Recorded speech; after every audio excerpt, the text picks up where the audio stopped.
today. Hi preschoolers. I've heard something coming from the story box and I think someone's feeling quite sad. Should we see who it is?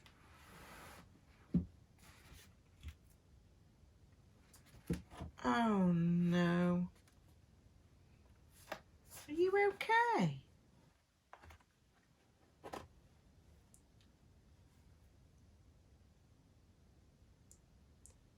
He's feeling really sad. Does anyone know what kind of animal this is? He's got an extremely long neck and long thin legs, and he's got a pattern on his coat. I wonder. That's right, he's a giraffe. Why are you so sad, giraffe?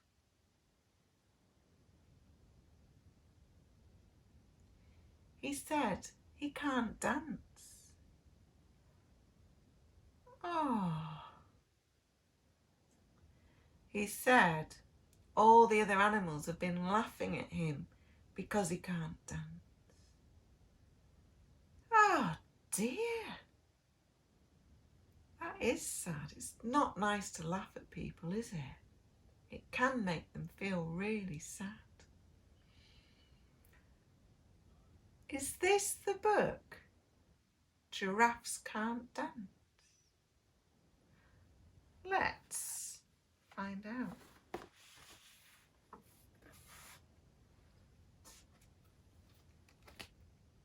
Giraffes Can't Dance.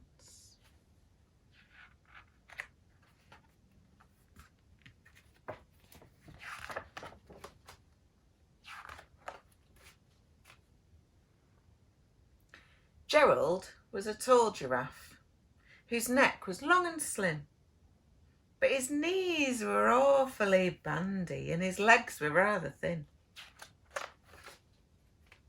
He was very good at standing still and munching shoots off trees. But when he tried to run around, he buckled at the knees. Now, every year in Africa, they hold a jungle dance where every single animal turns up to skip and prance. This year, when the day arrived, poor Gerald felt so sad because when it came to dancing, he was really very bad. The warthog started waltzing and the rhinos rock and rolled. The lions tango, which was elegant and bold. The chimps all did a cha-cha-cha with a very Latin feel, and 8 baboons then teamed up for a splendid Scottish reel. Gerald swallowed bravely as he walked towards the floor, but the lions saw him coming and they soon began to roar. Hey, look, it's clumsy Gerald. The animals all laughed. Giraffes can't dance, you silly fool. Oh, Gerald, don't be daft.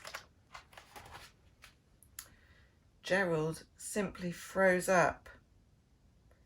He was rooted to the spot. They're right, he thought. I'm useless. Oh, I feel like such a clot. So he crept off from the dance floor and he started walking home.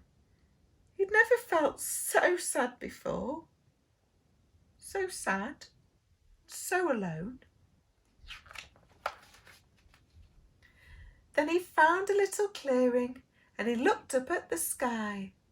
The moon can be so beautiful, he whispered with a sigh. Excuse me, said a cricket who'd seen Gerald earlier on.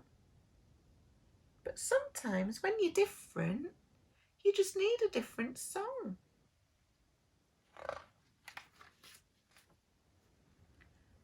Listen to the swaying grass and listen to the trees. To me, the sweetest music is those branches in the breeze. So imagine that lovely moon is playing just for you. Everything makes music if you really want it to. With that, the cricket smiled and he picked up his violin, and Gerald felt his body do the most amazing thing. His hooves had started shuffling, making circles in the ground. His neck was gently swaying and his tail was swishing round. He threw his arms out sideways and he swung them everywhere. Then he did a backward somersault and he leapt up in the air.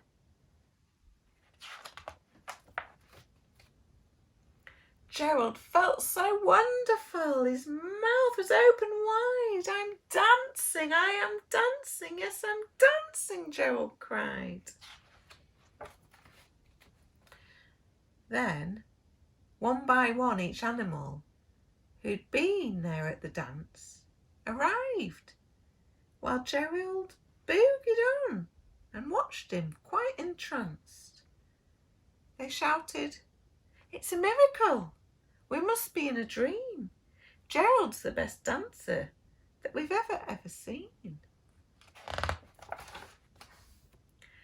"How is it that you can dance like that? Please, Gerald, tell us how." But Gerald simply twizzled round and finished with a bow.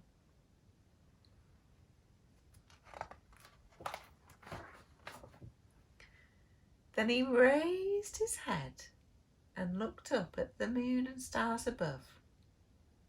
"We all can dance," he said, "when we find the music that we love." The end. That's a really nice end to that story, isn't it? Because the animals have been quite horrible to Gerald and made him feel really sad, but he soon discovered that he could dance and he really enjoyed dancing. It makes me feel like going into my living room and putting my favourite music on and having a dance around. Maybe you could do that too. See you later then, boys and girls. Bye.